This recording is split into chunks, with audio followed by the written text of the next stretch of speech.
Good day. To all appearances, the last 24 hours have been relatively quiet in terms of movement, at least, in the Ukrainian battlefields. I say quiet, though of course it always has to be heavily qualified. Fighting goes on in every place, it can be extremely intense at times. And one shouldn't make the mistake of thinking that because there aren't great shifts or movements in the lines, the various front lines, that this means that fighting is not going on. In fact, fighting is going on, and there were reports yesterday, not very clear reports, that there was a Ukrainian attack in the town of Kupiansk. This is one of those towns which Ukraine captured. It took them some time to, in fact, but they did eventually capture it after the fall of ETHEREUM, north of ETHEREUM, I believe, and in that part of the battlefield as a consequence of the Kharkiv offensive. Well, Ukraine has been trying to expand its area of control. It's been launching attacks on Russian forces. This is along the Oskol river line. It's never managed to achieve whatever objective it has. It's been thrown back. And there have also been reports, again, very difficult reports to make a huge amount of sense of, but that there have been Ukrainian attacks or attempted attacks towards Saratovo, another area in the sort of Izium, Liman, Kupiansk area of the war, the area of northern Donbass and Kharkiv region, and that this attack towards Saratovo, talked about extensively over the previous few weeks as this enormously important transportation and logistics hub for the Russian military. I've expressed my own strong skepticism about that, by the way. But anyway, there was a lot of talk about Saratovo. There was a lot of talk, indeed, in Western media about Saratovo being the next Ukrainian target after Liman. Supposedly, there was an attack towards it by the Ukrainians over the weekend. Again, it doesn't seem to have come to very much. And we still get reports of large concentrations of Ukrainian troops in all of these areas. Supposedly there's 60,000 Ukrainian troops now concentrated in Kherson region, trying to battle through to capture Kherson region. I would remind you all that last week the Financial Times was reporting on the strength of anonymous sources. We don't know whether these were American or British, but they seem to be American in this case, that the expectation was that Ukraine would capture Kherson city this particular week. Well, today's Monday. We'll see whether by next Sunday that prediction has come true and whether there was any actual merit to it. And anyway, so supposedly 60,000 troops in Kherson region, supposedly another 40,000, this is the figure I've now been hearing, defending Bakhmut city, a similar number apparently trying to battle through to capture Saratovo and perhaps to push the Russians further from the Oskol river line. I'm going to say straight away that I think these numbers are hugely exaggerated, except possibly in Bakhmut, where we are getting, as I said, we've seen the order of battle. There are at least, apparently, 5 brigades of the Ukrainian military in and around Bakhmut and an artillery brigade. We don't know how up to strength these formations actually are. But anyway, I think that these claims of these vast numbers of Ukrainian troops in all of these places, at the moment, I have grave doubts that they are true. If they were true, then all I can say is Ukraine is so far making very little use of these very large numbers of troops that they supposedly have in these places. And whilst I'm on the topic of dates and times and advances and offensives, The date today, the date is the making of this video is the 17th of October. So we're now well into the middle of October. October, as I remember so many people predicting only a couple of weeks ago, was the month, the middle of October was the month when General Autumn would intervene decisively in the battle, when the rains and the fog and all the rest would start to make it more difficult for offensives to be conducted, and when the autumn mud would prevent the movement of vehicles, cross-country movement of vehicles, especially wheeled vehicles, of which Ukraine particularly appears to be particularly dependent. I say that because the Ukrainian military, one of its tactics, clearly a tactic taught to them by the US, probably the US Marines, who apparently are very skilled at this kind of thing. One of the Ukrainian tactics in their offensives is to send small numbers of lightly armed and lightly equipped troops deep into the enemy's rear, operating in wheeled vehicles, Humvees presumably, and these apparently cause disruption and uncertainty behind the rear. They also probe, they find out where the Russian defenses are weakest, and then behind these lightly armed troops on their wheeled vehicles, the armor, such as it is, Ukraine has increasingly little of it apparently, but the armor and the armored infantry follow and make their breakthrough.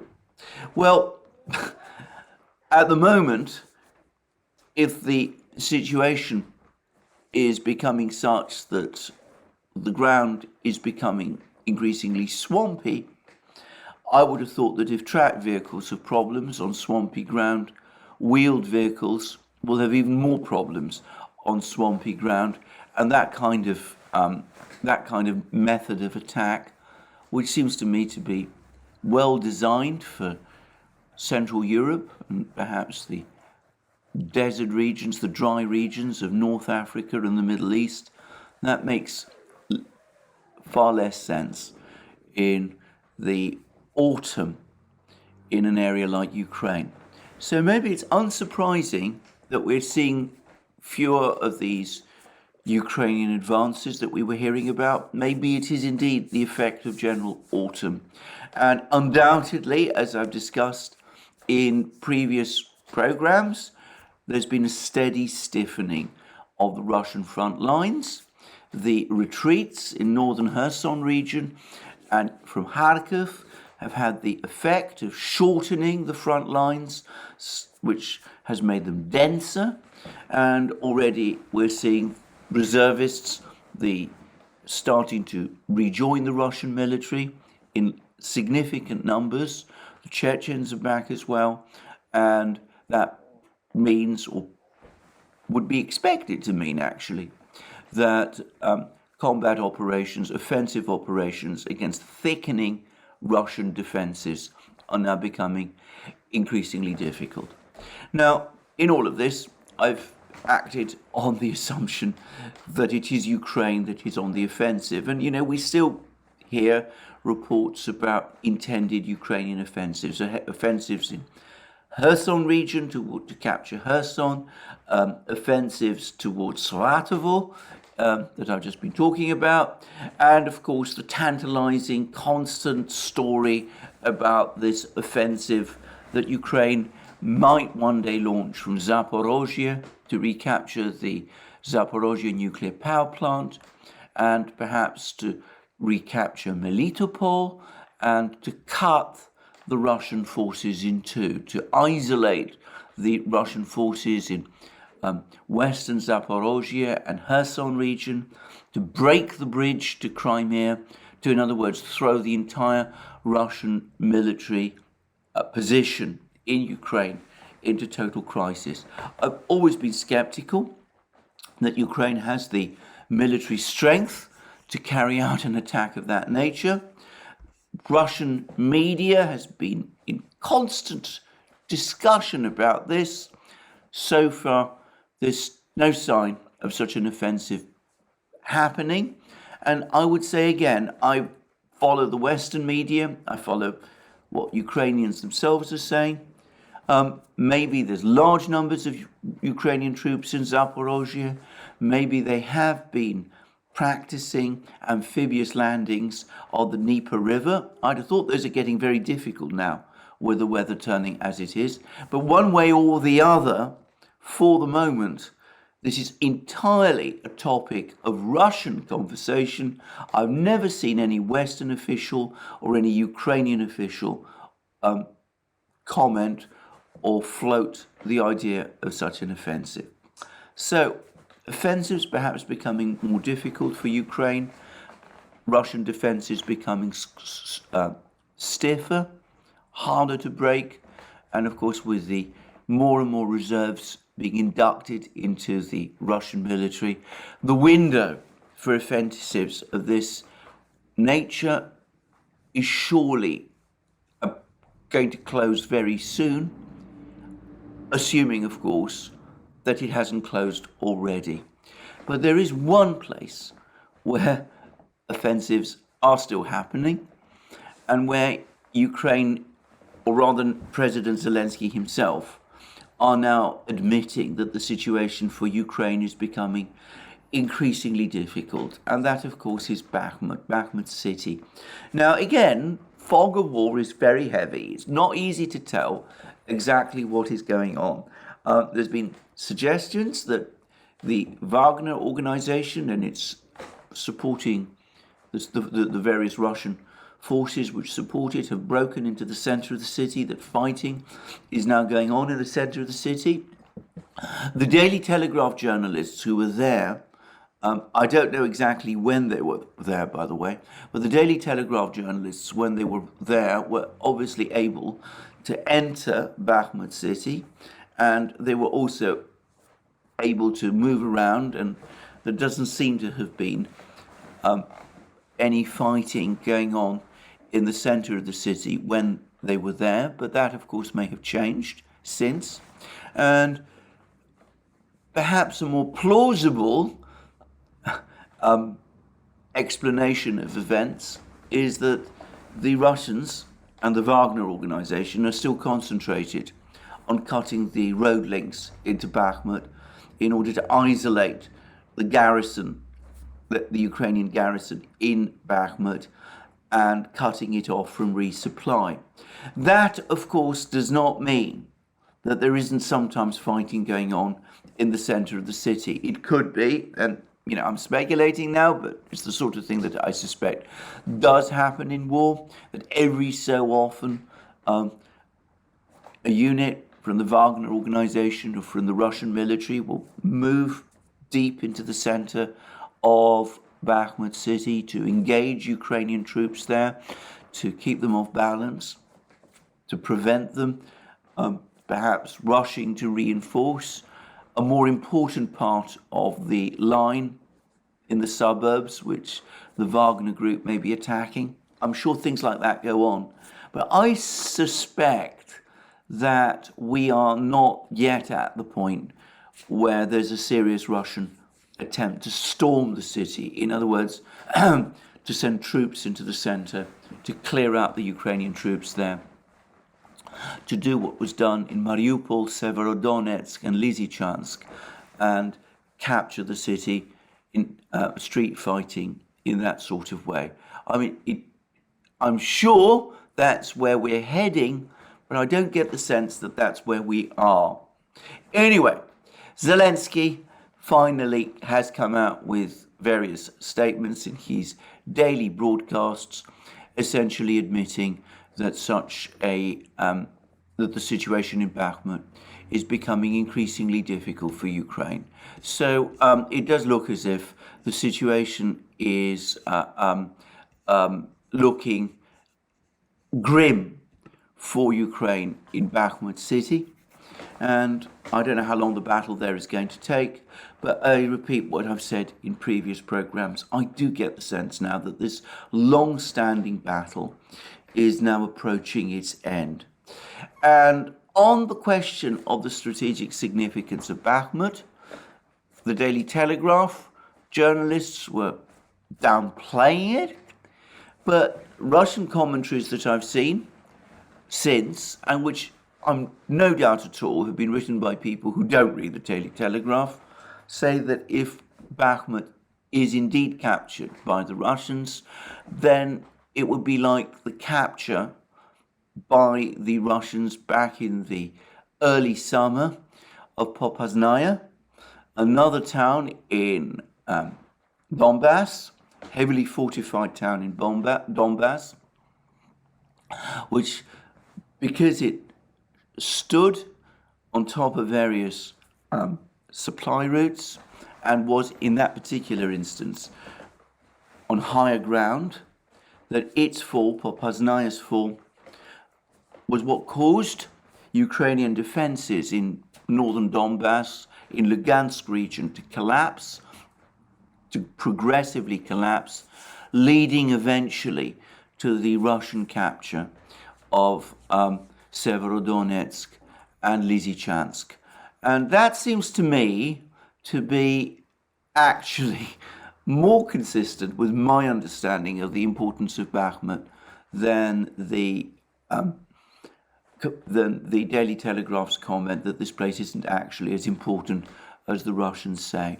So it could be, if Bakhmut does fall, it will be like what the Russians refer to, the Popasnaya flower. Popasnaya was captured, and then the Russians were able to advance in numerous different directions because they were standing astride all the transportation routes. The Ukrainians were unable to do so. Their supply situation started to break down, and that led to that series, in the case of the fall of Popasnaya, that series of successful offensives that the Russians were able to conduct, leading to the capture of Severodonetsk and Lysychansk, and perhaps, just possibly, we'll see the same thing happen in Donetsk region in the event that Bakhmut falls. Anyway, I think we are coming fairly close to that point. But anyway, that's where we are on the battlefields as of today. As I said, it's not always easy to get a full picture of what's going on, but on the actual battlefields at the moment, perhaps unsurprisingly given the time of year, the tempo of the war has again slowed down, just as it did earlier, by the way, in the summer, though for completely different reasons. Now, we are getting all kinds of reports about all sorts of other things that are going on in military terms. Now, the Russian missile offensive against Ukraine continues in full force, and as I'm making this video, there have been reports pouring in of Russian missile attacks across Ukraine, with Kiev again specifically targeted. And I say missile attacks, obviously some of these are very powerful, big missiles, mainly calibers, as far as I can see, cruise missiles in other words, jet-powered cruise missiles, large, powerful cruise missiles. We also see an awful lot of use of these Duranium kamikaze drones. There are also reports that Russia is now in the process of building up a much larger drone fleet, also to support the offensive which is coming, and that Russian operators for drones have been for some months now, been receiving intensive training in Russia. And it is undoubtedly the case that Dmitry Medvedev, the deputy chair of Russia's Defense Council, has had a series of meetings and has now been recorded as saying that drone production is being stepped up, and that the war in Ukraine has revealed how important drones are in operations of this nature. So we are getting that kind of information now from about use of drones, that the number of drones is going to be stepped up markedly, and we are seeing these geranium kamikaze drones being used to very, very great effect in all sorts of places in and around Ukraine. And it's clear that Ukraine has no real or effective air defense against these drones. There was even attempts to send up Ukraine's very limited number of remaining fighter jets to shoot down some of these small kamikaze drones down. That seems an extraordinary thing to do. I've seen suggestions that the cost of one of these drones is $20,000. Others put it much lower. Others put it as low as $800. I don't know what is true, but regardless, sending up a fighter jet to shoot one of these things down, seems a ludicrous misuse of resources, especially given how many hundreds of these kamikaze drones there apparently are. And there was even one extraordinary incident, one really bizarre incident, where a Ukrainian MiG-29 jet did indeed manage to shoot down one of these geranium drones, only to be itself damaged by fragments from this drone, causing the MiG-29 jet to crash. And apparently this is a confirmed incident. And I have to say, if it's true, I mean, it's not just bizarre, but it perhaps underlines how unwise responding to these drones in this sort of way actually is. But it's clear that Ukraine doesn't actually have proper air defenses to deal with drone attacks of this nature. Never mind the bigger missile attacks. The bigger missiles, the Calibers and the KH-101s or whatever that it is, Ukraine can to some extent defend itself against with its surface-to-air missiles, its S-300 missiles and its Book M1 missiles.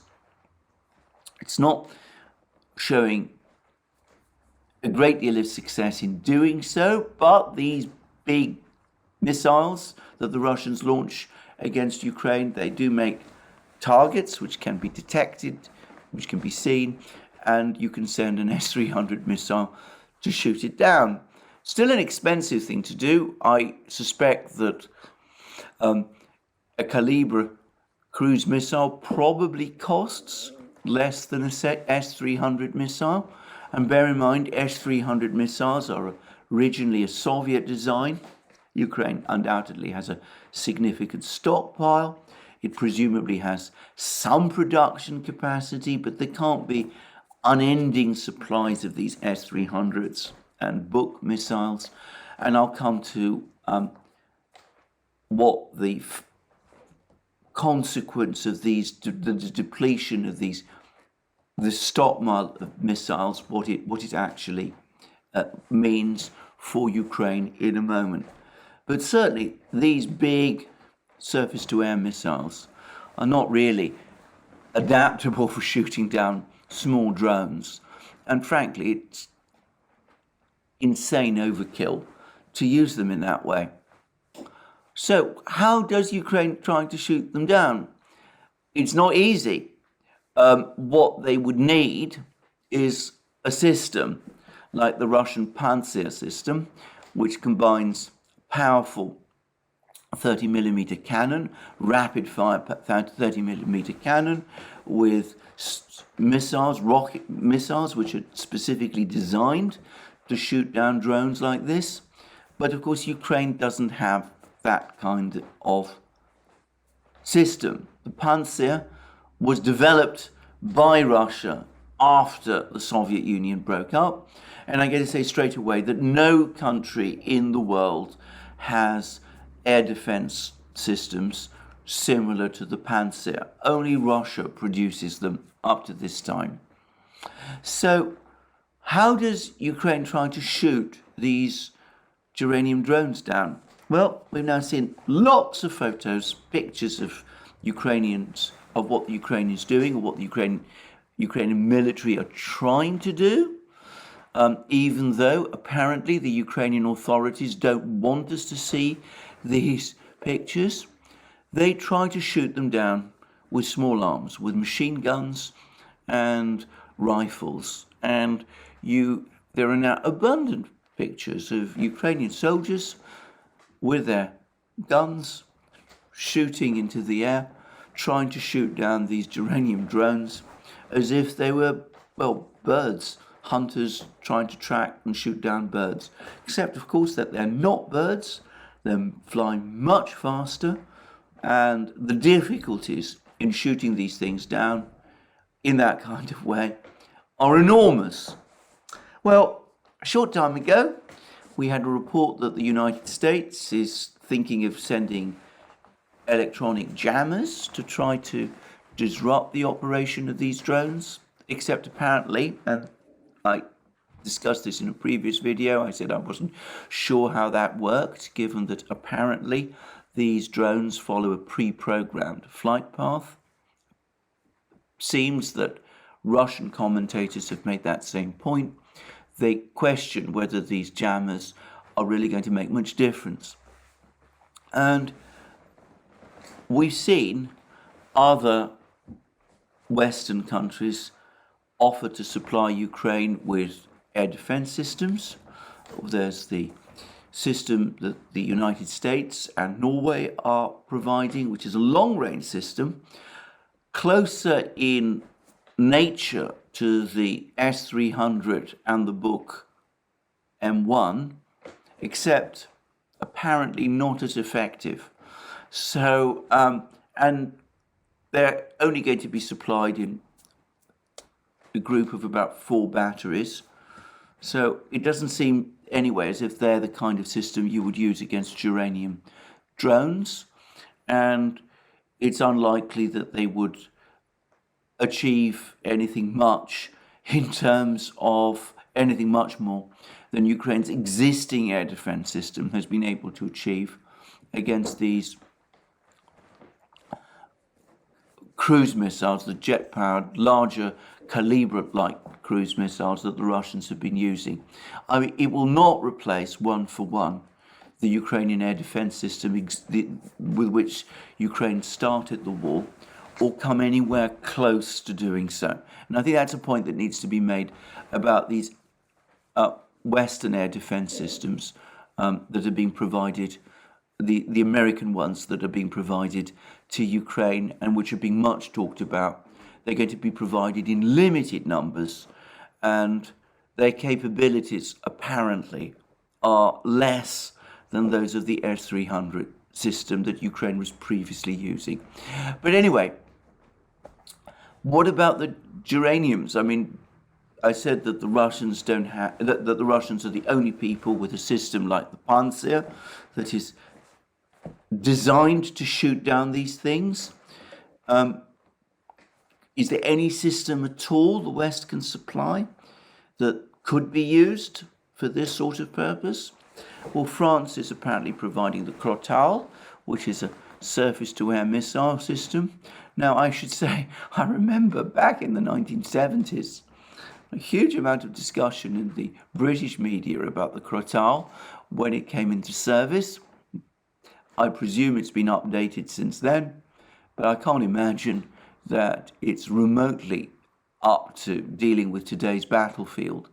And besides, it doesn't seem to me again to be the sort of system that could successfully be pitted against geranium drones. And then Germany has provided one set of an entirely new short-range system. Apparently there's another one coming. It's entirely new, it's untested, it depends on infrared emissions, tracking infrared emissions from the target it's attacking. I wonder whether that is really suitable for defending against something like the geranium drone, which I suspect doesn't discharge a huge amount of infrared emissions. Might be more effective against the bigger cruise missiles, but then 2 sets of these things isn't going to make a real significant difference given the volume of cruise missiles that the Russians are launching. The reality is, I don't think that the Western powers do have an analogous system. I said previously, they've never really conceived of a battlefield like the one in Ukraine, where it is the other side that is launching the attacks from the sky. The entire Western theory of war is that it is the West that has air superiority, unchallenged air superiority over any particular battlefield. And the result is that air defense systems have never been given the attention to it that the Russians give to them, and lack that all-embracing quality that the Russian air defense system has. So I don't think there's any real comparable equivalent in air defense terms.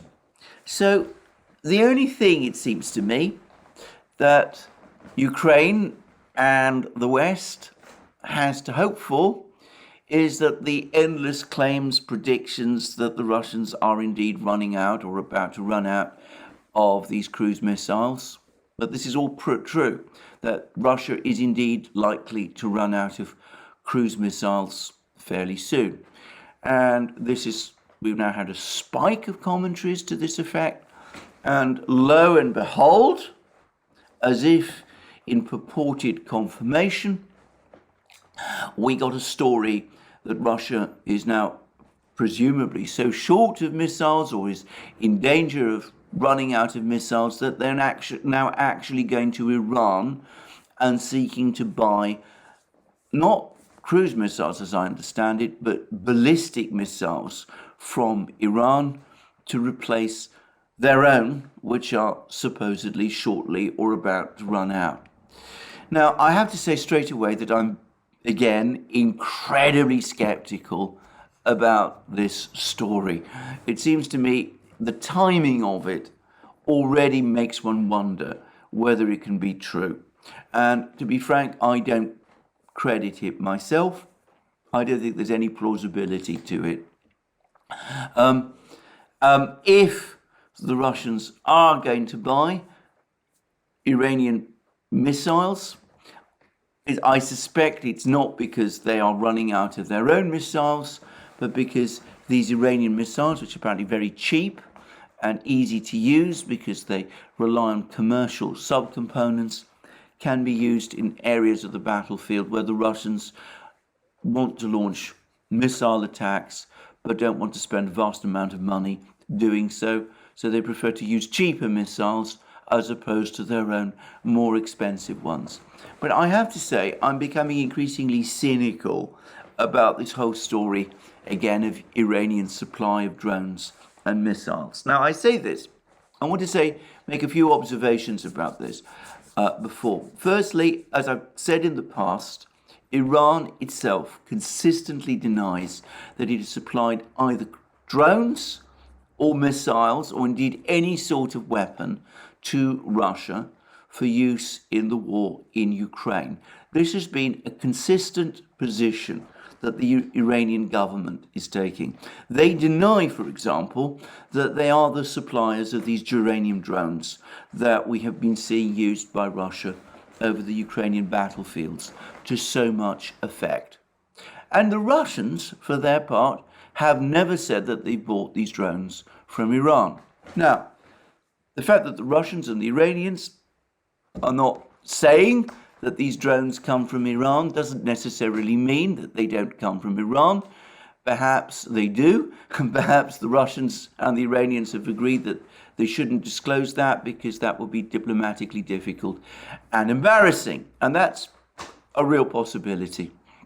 But I come back to that point made some time ago by Andrei Martyanov, who suggested that in fact these drones, these geranium drones, are actually Russian designed and built, that they are the product of the Kalashnikov Corporation, or rather the Zala Corporation, which is a part of the Kalashnikov Corporation, which comes under the giant Rostec group, and that the resemblance between these Russian geranium drones, and the Iranian drones, the Shahid drones, is, well, it's not coincidence, it's simply a reflection of the fact that these drones are designed for very similar purposes.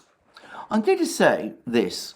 By now, there must be large numbers of these drones littering the Ukrainian landscape. Even if they're not shot down, when they hit their targets, some debris from these drones must be lying around. That ought to, by now, have made it possible for Ukraine and its NATO sponsors to have examined these drones to find out whether or not they really are of Iranian manufacture. And I'm sure by now that the Western powers know one way or the other. And if they are of Iranian manufacture, why has this not been talked about more? Now, the Zala Corporation does in fact make lots of small drones, including lots of small kamikaze drones that have different capabilities. And when we talk about geranium drones being used, it ought to be said that usually there are drone swarms, the Russians launch drone swarms, which involve many different types of drones, some of which, like the Lancet, are unquestionably of Russian origin. Now, it may suggest, it does perhaps lean one to suggest, that the drones, the geranium drones, are indeed of Russian design. Now, I'm not an expert, I haven't examined these drones. If I were to, I wouldn't be able to tell whether they were Iranian or not. I don't have those skills. But I've been very skeptical about the drone buying story from Iran. I then accepted it when it seemed as if these Iranian drones were being used by the Russians in the way that people said they were. And I have to say, I'm shifting back towards a certain skepticism. And this story about Russia buying missiles from Iran, ballistic missiles from Iran, I have to say it also reinforces my skepticism even further. It's not as if those who have peddled these stories in the past, similar stories in the past, haven't said things which weren't untrue. After all, way back in March, the US officials were going around telling everybody that Russia was importing drones from China. It turned out that that was completely untrue. And there was another story, I seem to remember in the summer, where the US was talking about the Russians importing ballistic missiles and rockets and artillery shells from North Korea. And that also turned out to be untrue. And I wonder whether these stories about Iranian ballistic missiles and Iranian drones aren't really intended to keep the narrative running that the Russians aren't able to produce these things and are indeed running out of them. Anyway, that's all I'm going to say about that topic. I'm now going to turn to another one, which I think is of at least equal interest, though here it's much more difficult to arrive at any sort of conclusions at all. Now, I haven't said anything up to now about the Starlink, or not very much up to now about the Starlink affair and Elon Musk's very strange comments which have been appearing in various tweets. Now, one of the problems I'm having is that though I read every one of his tweets, I'm now finding it difficult to track them down again. It could be that this is because of my long-standing eyesight issues, or it could be that he's deleted some of these tweets. I'm not sure. But a number of things are, it seems to me, clearly established. Some weeks ago, before Elon Musk started floating peace proposals and making interesting and rather critical tweets about Ukraine, some time ago, there were reports, including a big report in the Financial Times. It was the Financial Times' lead story, that Ukraine was experiencing catastrophic failures in its Starlink system. This is the system, this communications system that Ukraine has adopted based on the satellites that Elon Musk and his organization have placed in space for various communications purposes. Ukraine adopted this supposedly commercial system for its own use, and instead of GPS, it has increasingly been using Starlink in order to communicate and coordinate the movement of its forces. And Starlink is, by all accounts, much more difficult to jam than GPS because they're far more satellite arrays, apparently. I'm not a technical person. It's also, I presume, a much more modern system.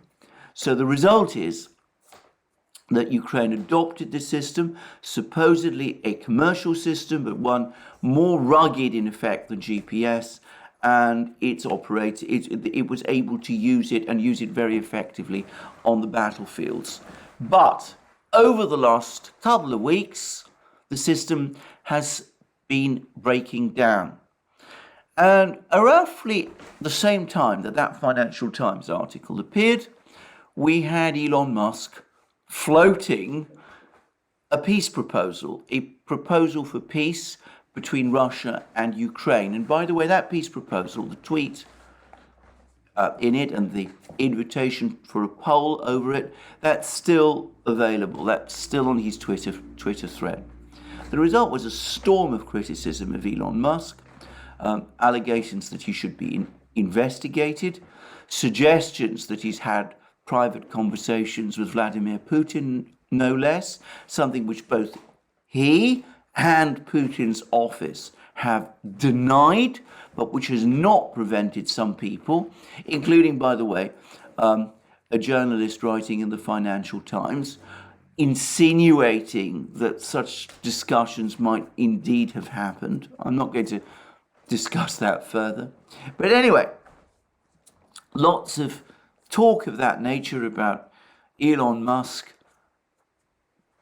switching off for some unaccountable reason the Starlink system, disrupting Ukraine's communications, being somehow involved with the Russians. And there's even been suggestions that he should be investigated, and there's even been suggestions that Elon Musk's pro-Russian stance should supposedly prevent him or stop or prevent his acquisition of Twitter, his pending acquisition of Twitter. So lots going on there. And of course, Musk himself has subsequently complained that Ukraine isn't paying for the use of the Starlink system. And at one point, he was demanding that the Pentagon should pay Ukraine's bills for the use of the Starlink system. Now, can we make any sense of this? I mean, is it really the case that Elon Musk, who is a businessman, not a politician, but he might have some political ambitions, is really switching off Starlink in order to put some kind of pressure for Ukraine? Why would he do that? Why would he antagonize and infuriate the authorities in Washington and Ukraine's many zealous supporters in the United States by taking a step like that? It doesn't make any kind of sense to me at all.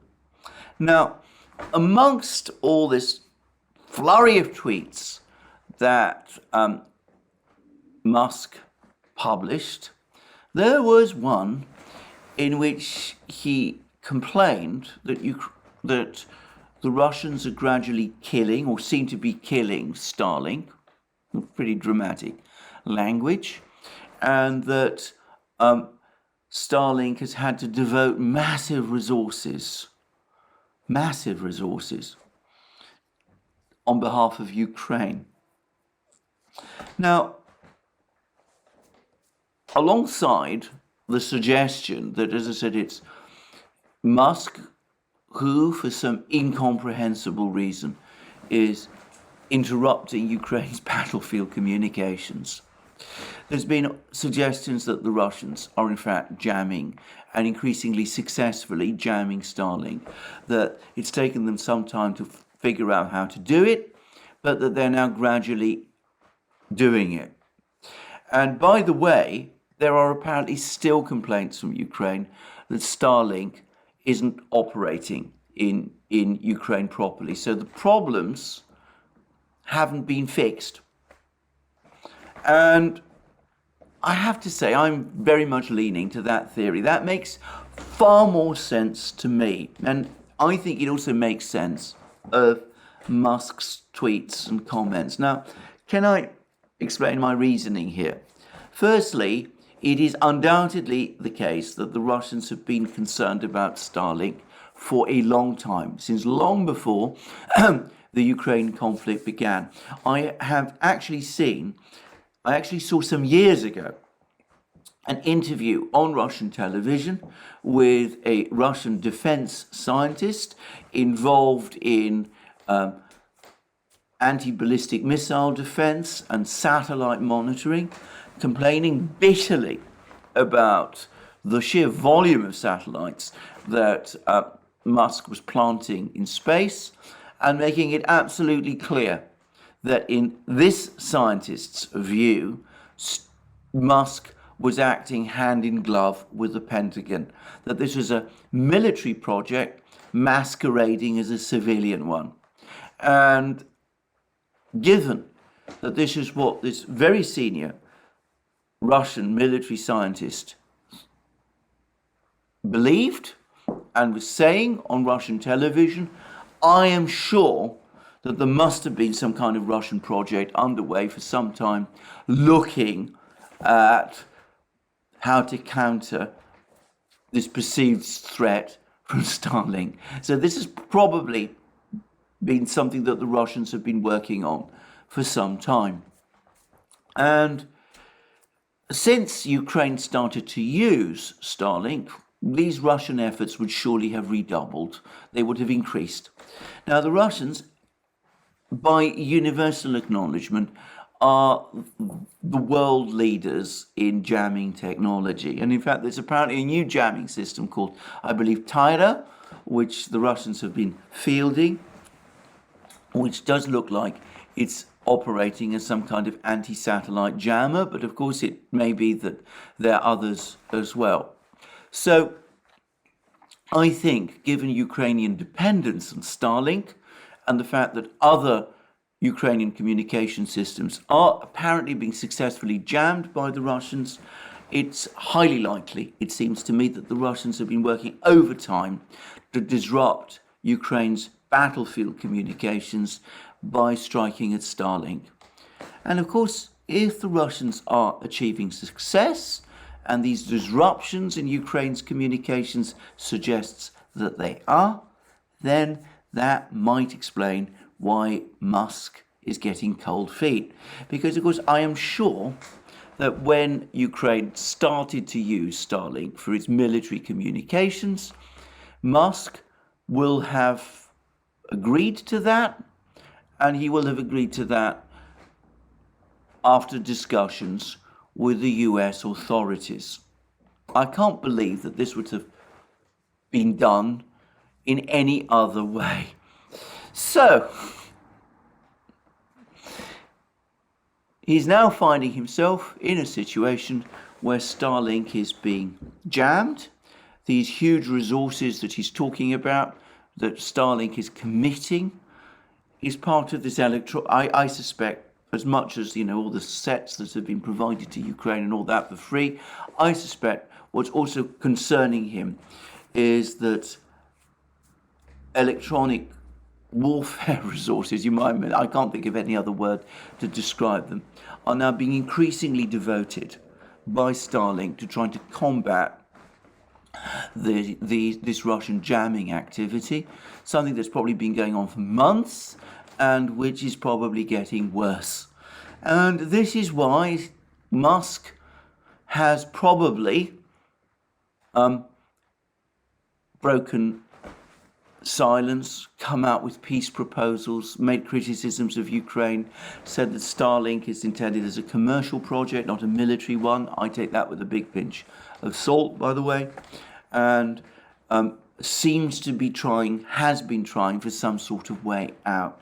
He is worried that this system, in which he's invested a huge amount, not just in terms of his own money, but in terms of his own credibility, you only have to go to his tweets to see that this system is now facing sustained successful attack from a military superpower, and moreover, that this is draining resources that technical people who ought to be working on improving the system and expanding it are having to be reassigned instead to trying to find ways through the Russian jamming. And that is why he's come out with these comments. Of course, doing so inevitably brought a storm down on his head, and his last but one tweet, in which he says he'll just go on helping Ukraine indefinitely for nothing. It's expressed in the most bitter tone.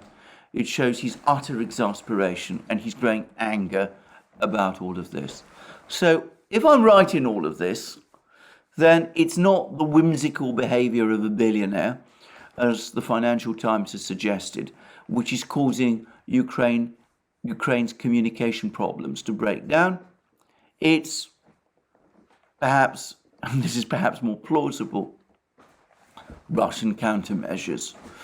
So we are looking at a situation in a few weeks' time when the ground begins to harden, when Russian forces start to appear in far greater numbers on the battlefields, where there's a significant Russian military grouping in Belarus, 140 kilometers north of Kiev, and at a time when the Ukrainian economy is reeling from these strikes on civilian infrastructure, and when Ukraine has depleted much of its arsenal and much of its military as a result of these offensives. What does Ukraine do? What do its Western backers do? Well, here I'm going to defer to Brian Boletic of the New Atlas. He has been writing piece after piece, or rather not writing, discussing piece after piece after piece of doing videos, lots of videos in which he's pointed out that Western arsenals are becoming depleted. There's ever fewer systems that the United States and the other Western allies can supply to Ukraine. That huge increase in Western arms supplies over the summer has now been dissipated over the course of the offensives, Ukraine's offensives, and it is no longer possible to keep that level of supply going.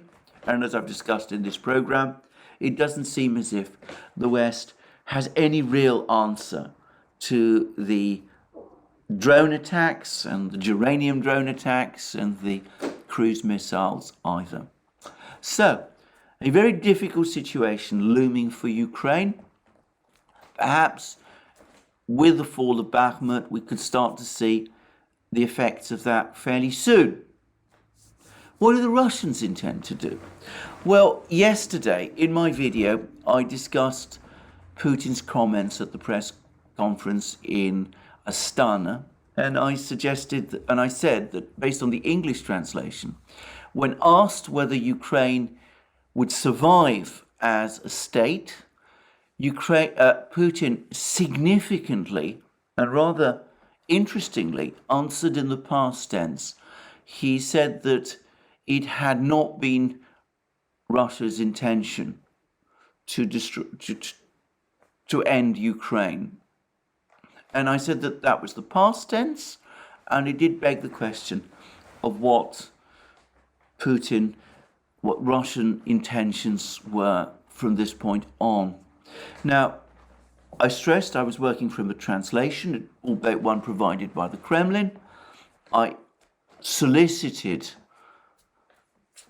opinions from Russians, not people in the West who know Russian, but actual Russians who can get the nuances of the language. I asked whether the Kremlin translation was an accurate reflection of Putin's words. And the answer is that it is. In fact, the sense that apparently Russians would have got, and I've had this now from more than one person, would have got from Putin's words were these. When we started this operation, we had no intention of ending Ukraine. But the situation has changed, is changing all the time, and we no longer can guarantee that.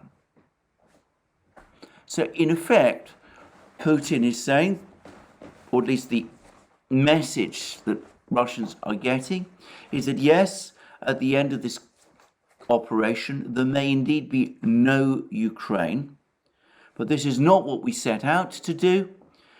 It's what may happen as a result of the stance Ukraine and its Western backers have been taking and the way they've conducted themselves over the course of this war. Now that is, in my opinion, huge, because it means that the logic increasingly points to either Ukraine's capitulation or its eventual end as a state. Now, this reading of Putin's words, which I stress I think now we can say definitely is the correct one, has apparently been matched by similar words from General Surovikin, the new ground forces commander. Now, I want to stress that what I'm going to say about Surovikin at this point is not fully confirmed. I've seen what purports to be a statement that he has made. There's been some suggestions that he didn't actually make this statement and that this is a fake. But for what it's worth, I will give the gist of it, which is that he's not prepared to engage in a protracted insurgency war in Ukraine. In other words, he's not prepared to have Russian troops fight in an endless war in Ukraine. Russia, however, possesses the means to achieve instead Ukraine's total capitulation. So, if Ukraine doesn't come to its senses, seek peace, the outcome is total capitulation, unconditional surrender if you prefer. Not so far from the implication behind Putin's answer at that press conference in Astana, the end of Ukraine. Is that how it ends? Is that how this war will end? I don't know. But it is interesting that Putin at least is starting to talk in this way. Perhaps General Surovikin is doing so as well. I think both Ukrainian leaders, and perhaps even more so their Western sponsors, better take notice, because with the situation on the battlefields likely to shift decisively in the next few weeks, we could very well find ourselves in a situation where indeed we end up with an outcome to this war where there is no state called Ukraine. Now, if that happens, the effect